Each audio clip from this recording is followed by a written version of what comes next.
Salut les amis, j'espère que vous allez bien et que tout se passe pour le mieux pour vous. Donc, on va parler du match du Barça contre Real Oviedo. Déjà, désolé de ne pas avoir débriefé le match d'avant-hier, celui du Real. J'avais suivi une partie du match. Une fois que le Real a commencé à mener 2-0, j'étais vraiment épuisé ce jour-là. Je n'ai pas pu tenir la cadence et donc, je n'étais pas en mesure de pouvoir débriefer le match puisque je n'avais vu qu'une partie.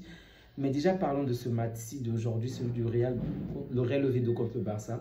Sincèrement, moi, je ne m'attendais pas à ce que l'adversaire nous marque le premier but. J'étais tellement choqué.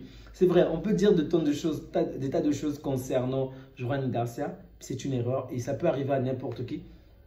Aucun d'entre nous n'a jamais commis la moindre erreur, donc on est humain, donc c'est normal de commettre des erreurs. Mais je n'en veux même pas pour l'erreur, et ça je peux vous l'assurer, je ne l'en voulais même pas tout le long du match, même lorsqu'on était mené. Et même si on devait perdre aujourd'hui, je ne devais même pas l'en vouloir parce que c'est déjà mieux de commettre des erreurs dans ce genre de match plutôt que contre le Real, contre le Paris Saint-Germain, ça sera beaucoup plus élevé. Commettre une faute aujourd'hui ne veut pas dire qu'il ne va plus jamais en commettre, non. Mais au moins, en commettant cette faute, il sera plus prudent la prochaine fois, ok? Pour éviter que les mêmes choses se reproduisent. Et même malgré l'erreur, j'ai vraiment été satisfait de la performance. Là, je ne vous parle pas juste du match, mais la manière dont il a récupéré la balle, le contrôle de la balle, mince. J'avais l'impression de voir un véritable joueur de foot, pas juste un gardien, mais comme un attaquant ou un milieu du terrain tueur. Vraiment, une bonne récupération de la balle, un bon contrôle. C'est juste la dernière passe qui n'était pas très bien faite. Du coup, elle ne pouvait pas arriver entre les pieds de Pedri et l'adversaire en a profité pour récupérer la balle et directement tirer dans le filet. C'était une très bonne chose de la part de l'adversaire. Ils ont été malais sur ce point, mais de notre côté, c'était juste tout ça le petit détail. Sinon, dans l'ensemble, on a largement dominé Real Oviedo. On a largement eu le contrôle du match, même si de temps en temps l'adversaire parvenait à se créer, à apporter du danger. Mais on était vraiment dans ce match-là pour faire la différence. Donc, on n'a pas joué. Ce n'est pas le Real Oviedo qui nous a posé problème, mais c'est plutôt Escondel, je crois que c'est Escondel, c'est comme ça que son nom se prononce, Aaron Escondel. C'est plutôt lui qui a vraiment été cette muraille parce qu'on a eu plusieurs opportunités, plusieurs tirs, mais il était toujours là à réaliser des arrêts décisifs. Les statistiques, donc on a eu 22 tirs, au moins 10 ont été cadrés. La possession, on a 80% de possession. Donc les passes, 706. Dans tous les domaines, on était largement devant l'adversaire, excepté même les corners où on a souffert au début. C'était l'adversaire qui parvenait à s'en procurer énormément. Au final, on va complètement renverser le match. On va se procurer beaucoup plus de corners, réussir à maintes reprises mettre les joueurs de l'adversaire en hors-jeu. Ils vont être hors-jeu 7 fois, ok? Tandis que nous, une seule fois. Donc, on avait largement le contrôle, mais c'est juste la finition qui posait problème. Donc, vous comprenez bien dans quel contexte je dis déjà qu'on avait le contrôle du match, on avait la domination. Donc, si je me mets à citer chacun des joueurs, évidemment, pour la plupart des joueurs, c'était un match intéressant. Donc, je vais déjà parler des joueurs dont je n'ai pas aimé le match. Ferran Torres aurait pu être plus décisif aujourd'hui. Il n'est peut-être pas le pire, mais je pense que c'est peut-être le moins grave. Donc, j'aurais vraiment souhaité qu'il puisse être dans de meilleures conditions, qu'il puisse davantage être chirurgical devant les dernières lignes. C'est vrai que le premier but vient également grâce à lui avec un excellent geste qu'il fait, malgré que ce n'était pas facile de récupérer la balle. Mais avant cette action, il a vraiment réussi à se procurer 2 ou 3 opportunités où il pouvait vraiment faire la différence, mais il n'a pas réussi à le faire. Donc, Ferran Torres, pour moi, n'a pas fait un très bon match. Okay. Ensuite, le moins bon, celui qui vient encore après, je dirais que c'est... Non, pas Fermin, il n'a même pas joué. C'est Rafinha. Le match de Rafinha a encore été encore moins bon que celui de Ferran Torres. Je ne sais pas, il n'est pas sur une bande lancée. J'espère juste qu'il va rapidement s'améliorer, reprendre du peps, je ne sais pas. Mais j'espère qu'on ne va pas vivre la même histoire qu'avec Vinicius, vraiment. Où on a vu de quelle manière Vinicius a manqué le ballon d'or. Il a été brisé mentalement et ça ne s'est pas bien passé pour la suite. J'espère que Rafinha, ça ne sera pas du tout le même scénario. Déjà pour lui, c'est complètement différent par rapport à celui de Vinicius. Tout le monde ne l'avait pas mis devant pour dire que tu vas gagner, tu vas gagner. Il était juste potentiellement vainqueur, mais ce n'était pas comme avec Vinicius. Okay. Donc j'espère que ce n'est pas du tout lié à la Ligue des Champions, au ballon d'or, qu'il va revenir plus fort les prochains matchs et qu'il sera plus décisif. Mais le match de celui que j'ai vraiment détesté, c'est celui d'Olmo, une fois encore. Olmo joue avec nos nerfs. On a l'impression que c'est un jeu de lumière. Le pire, vraiment le pire à dire, c'est Olmo et Firmino. Ce sont 2 joueurs qui sont tellement complémentaires. Vraiment, à notre triste sort, vraiment. Parce que normalement, lorsque des joueurs sont censés être complémentaires, c'est pour se soutenir, c'est pour s'entraider en fait. Mais avec ces 2-là, j'ai l'impression que ce n'est plus du tout le cas. Normalement, des grands matchs pendant la Ligue des Champions, pour moi, la valeur sûre, c'était Olmo. Et au championnat, peut-être les matchs moins importants, pour moi, c'est Firmine. Mais même là, ça ne marche pas. Firmine n'a pas marché dans les matchs moins importants. Olmo n'a pas forcément marché dans les matchs importants. Donc, le dernier match, il était très bon, ok? Il était exceptionnel contre Newcastle. Mais on revient en Liga et pouf, on a complètement perdu le même joueur. Donc, ce n'est plus du tout le même joueur. Et Firmine également dans la même lancée. Un très bon match aujourd'hui, un mauvais match demain. Un bon match aujourd'hui, un mauvais match demain. Donc, il n'y a aucune régularité et ce n'est pas facile pour un coach.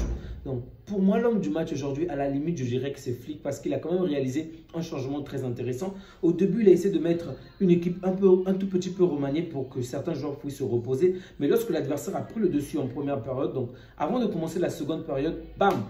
Il a placé des joueurs vraiment clés comme De Jong. Oh mince, qu'est-ce que je dis? Mon joueur préféré, d'ailleurs mon préféré. Et c'est également grâce à lui que Lewandowski a marqué. C'est grâce à lui qu'on a repris le dessus. C'est pas pour rien que c'est mon joueur préféré. Il est trop fort, De Jong. De Jong est trop fort. Donc, il a fait rentrer De Jong, il a fait rentrer certains joueurs. On a vu de quelle manière, nous qui n'arrivons pas jusque-là à casser des lignes avec des passes avec Casado, finalement, on a très bien fait avec De Jong. Je n'en veux pas Casado. Pour moi, Casado est c'est pas un défenseur, mais c'est un milieu défensif. Donc, pour moi, je ne m'attends pas à ce que Casado me fasse de merveilleuses passes. S'il le fait, très bien, ce n'est qu'un plus. Mais s'il ne le fait pas, ça ne me dérange pas. Pour moi, Casado, c'est le 6 qui viendra défendre, qui va réaliser des courses de malade pour récupérer la balle pour nous. Même si, je ne peux pas vous le mentir, s'il venait à réaliser d'autres passes, ajouter d'autres arcs à sa panelle, ça ne pourrait que me faire plaisir. Mais j'ai trouvé le match de Casado correct. Donc, Pedri, je n'ai plus rien à dire de Pedri, sinon... Je ne serai pas, on va dire, impartial, vraiment. Je vais complètement être partial parce que parler de Pedri d'une manière partiale, ce n'est pas du tout évident. Le mec est trop fort, il est trop fort. Son classement pour le Ballon d'Or n'était pas juste. Mais bon, on ne va plus parler dessus. Ce n'est pas un joueur qui, on va dire, peut-être, ce n'est pas sa priorité, ok? Et ça me fait énormément plaisir que ce genre de joueur puisse se focaliser sur le collectif parce que ce mec si mince, s'il était égoïste, s'il ne pensait qu'à lui, il aurait pu avoir plus de stats, il aurait pu marquer plus. Il peut marquer beaucoup plus. Et moi, je l'attends un peu sur cette ligne. Et je l'ai déjà dit ici. J'aimerais qu'il soit un tout petit peu plus, un tout petit peu égoïste dans les derniers mètres en tout cas. Parce qu'il y a des moments où tu te dis, tu peux tirer et marquer, mais il dribble, il fait le geste qu'il faut, il fait la passe. Ça me déçoit un peu, mais bon, il est trop fort. C'est vraiment, waouh, le maestro.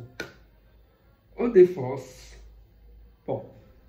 Comme vous l'avez remarqué, je baille un peu, je suis un peu fatigué, désolé. Gérard Martins a fait un match correct, même si de temps en temps, il sait comment il fait prendre.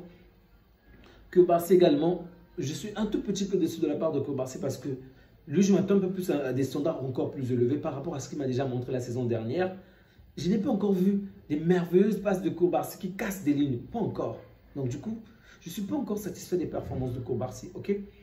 Il m'a donné le goût, en fait. Il m'a montré ce qu'il est capable de faire avant. Donc aujourd'hui, il ne va pas baisser, en fait. Ok? Par rapport à son âge, c'est bien. Par rapport aux autres joueurs de son âge ou de sa promotion, c'est très fort, c'est très bien, rien à dire. Mais par rapport à ce qui m'a montré la saison dernière, je ne peux pas me contenter de cela, en fait. C'est un peu comme avec les Madrilènes, avec Asensio. Il nous a montré de très bonnes performances la saison dernière. C'est normal qu'aujourd'hui, qu'on puisse en demander plus de sa part. Vous comprenez? C'est simplement ça. Bon. Avant de parler d'Araujo, je vais déjà parler de Garcia qui a été une fois encore régulier. Vraiment, c'est très très beau. C'est un défenseur, un remplaçant de luxe, vraiment de luxe. Toutes les fois qu'il entre, toutes les fois qu'on le fait jouer, il est toujours, on va dire, pertinent dans ce jeu, dans le jeu, dans les gestes, dans les attaques. Il est toujours pertinent et c'est vraiment grâce à lui qu'on a marqué le premier but. C'est pas pour rien qu'il a été nommé homme du match, même si moi, je ne vais pas vous le mentir, je l'aurais donné à Pedri. Mais bon. Il a été vraiment pertinent et très bon. Félicitations à lui d'avoir été nommé homme du match. Donc, en dehors de Garcia, le match de celui que j'ai le plus apprécié vraiment en défense, c'est Araujo. Donc, j'ai vraiment aimé son match. J'ai vraiment aimé offensivement ce qu'il a fait. Défensivement, c'était très bon. Même si dès le début du match, il aurait pu marquer. Seulement si Aaron n'était pas très bon, le gardien adverse, il aurait pu marquer au moins 2 buts. Mais bon. Désolé les amis, vraiment désolé, je suis exténué. Donc, Araujo qui a quand même fait un très bon match, j'ai vraiment aimé son match. Il n'y a pas de point négatif à dire aujourd'hui. Je voulais dire, c'est peut-être l'adversaire, mais je vais me limiter là, c'est un bon jour. Ce n'est pas tous les jours qu'on remercie Araujo pour tout ce qu'il fait. Et le but qu'il marque à la fin du match, c'est juste mérité. Vraiment, il l'a mérité par rapport à tout ce qu'il a fait tout le long de ce match. Donc, le dernier joueur, je dirais que c'est Juan Garcia, qui a quand même fait un bon match malgré la petite erreur en début du match. Vraiment, comme je vous ai dit, j'ai aimé son match, j'ai aimé ses arrêts. Et même l'action où il perd la balle, j'ai aimé le contrôle qu'il a réalisé. Vraiment, c'était un excellent contrôle. La gestuelle, c'était très très bon. Vraiment, j'ai aimé ce match malgré la petite erreur. J'espère que ça ne va pas se reproduire à l'avenir, du moins. On va avoir moins d'erreurs de sa part, en tout cas. Dans l'ensemble, c'était correct. Face à un adversaire très abordable. Désolé les amis. Donc, c'était correct face à un adversaire très abordable. Donc, rien de magique. Il n'y a pas à s'affoler. Je ne vais pas dire que je m'inquiète par rapport au prochain match. Non, je ne pense pas. C'est également mental. Ok, ils ont compris que l'adversaire n'était pas très fort. Donc, on a essayé de remanier l'équipe. On a essayé de faire reposer certains joueurs comme Koundé qui est également rentré avec des arrêts pertinents. Vraiment, Koundé à ne pas oublier. Très, très pertinent. Très, très pertinent. Lewandowski perd. Oh, punaise. Lewandowski vraiment décisif, une excellente tête, je ne m'y attendais pas, mais la passe décisive de De Jong, la tête de Lewandowski, top performance, vraiment c'était très beau. Donc comme je disais, le coach a vraiment été intéressant dans ses remplacements, tout était très bien fait. Pour moi, c'est peut-être l'homme du match, le réel homme du match, même si les coachs ne sont pas nommés dans ce cadre-là. C'était dans l'ensemble un match intéressant, même si on a quand même souffert avant de marquer le premier but. N'hésitez pas à me faire savoir, vous, quels sont vos avis par rapport au flop ou au top joueur. N'hésitez pas à travers les commentaires. Ça me fait toujours plaisir de vous lire. Même lorsque vous ne partagez pas le même point de vue que moi, c'est également ça le foot. Ne pas forcément être d'accord sur les mêmes points. Donc, les amis, on va se dire à bientôt. Prenez bien soin de vous ainsi que des vôtres et que Dieu vous garde. Ciao!